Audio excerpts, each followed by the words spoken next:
जय हिंद साथियों। मैं पंडित मनमोहन झागामा, बैरिस्टर असदुद्दीन ओवैसी साहब का एक छोटा सा सिपाही।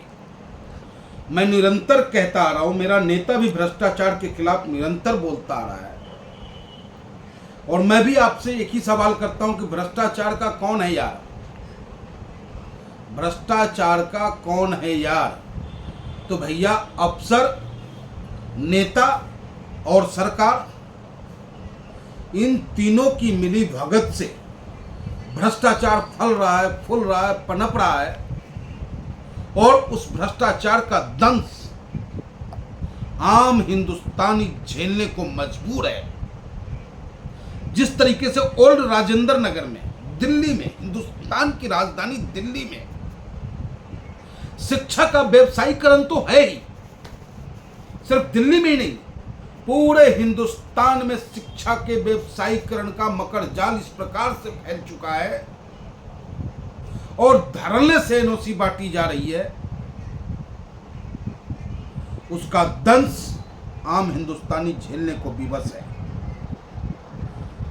जिस तरीके से दिल्ली ओल्ड राजेंद्र नगर में बेसमेंट में कोचिंग चलाने की परमिशन दी जाती है, वो उन स्टूडेंटों को, उन विद्यार्थियों को जो कल के हिंदुस्तान के भविष्य होते, वो कोई आईएएस होता, कोई पीसीएस होता, कोई आरएस होता, आईआरएस होता, जो हिंदुस्तान की बेहतरी के लिए वो नीति निर्धारित करने का कार्य करता।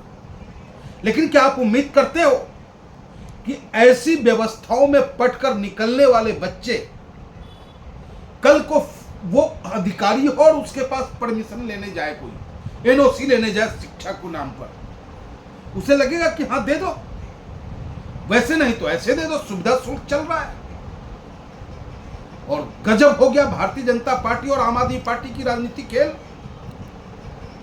वो आम आदमी पार्टी भारतीय जनता पार्टी पे ठीकरा फोड़ रही है कि अधिकारी पे कार्रवाई नहीं करने देता, और भारतीय जनता पार्टी ठीकरा फोड़ रही है कि आम आदमी पार्टी की सरकार दिल्ली में है, एमसीडी में दिल्ली के सरकार का कब्जा है, तो इसमें भ्रष्टाचार में कहीं ना कहीं लिप्त आम आदमी पार्टी है। अरे भैया, आम आदमी पार्टी वालों, छोटे रिचार्ज और बड़े रिचार्ज, तुम्हारे इस छोटे रिचार्ज बड़े रिचार्ज के खेल में पिस तो रहा है अभिभावक।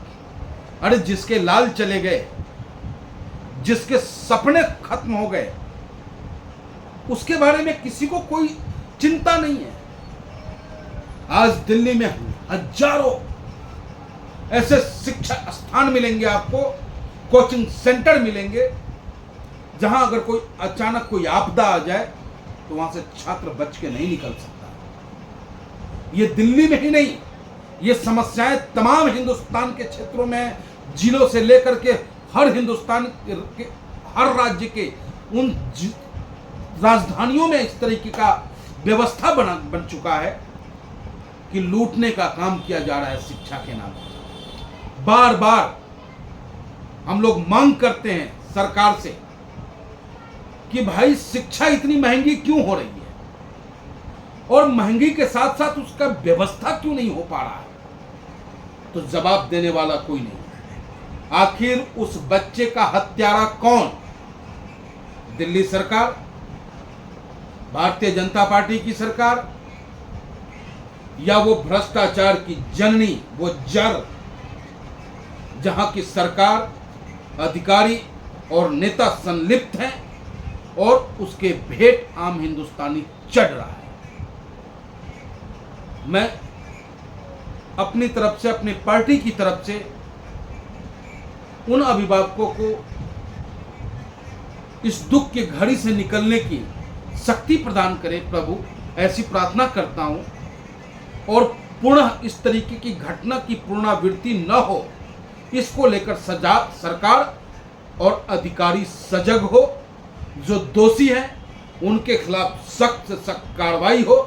ये बकसने वाली गलती नहीं है, और इस तरीके की गलतियां होती रहती है पूरे हिंदुस्तान में, जो हम तक खबरें नहीं पहुंच पाती, आम हिंदुस्तानियों तक ये खबरें नहीं पहुंच पाती है। तो बड़ा दयनीय स्थिति है।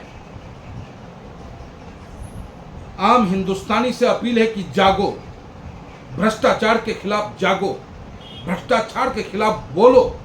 अगर आप बोल नहीं सकते हो तो लिखो, संघर्ष करते हो तो संघर्ष करो, और जो आपके लिए संघर्ष करना चाहता है उसको आप अपना साथ दें, योगदान करें, जो भी हो सकता है। जिस तरीके से आप भ्रष्टाचार के खिलाफ लड़ने वाले युवाओं को, भ्रष्टाचार के खिलाफ लड़ने वाले नेताओं को आप मदद करें, उनका सहयोग करें, शारीरिक रूप से, मानसिक रूप से, आर्थिक रूप से आप ऐसे नेताओं की मदद करें, उनको प्रमोट करने का कार्य करें।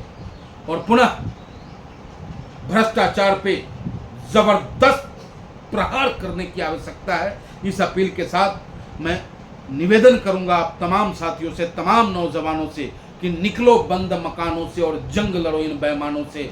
यहाँ तो हालात वही हो गई है कि हम हो लूटब और तू हो लूटा, हम हो लूटब तू हो लूटा, और लूटे के आज़ादी बा।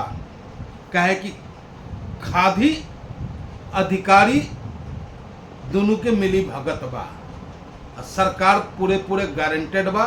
अगर ये चाहिए तो भ्रष्टाचार खत्म हो जाले, न कानून बना देला मात्र से अपराध पर रोक नहीं लगेगा।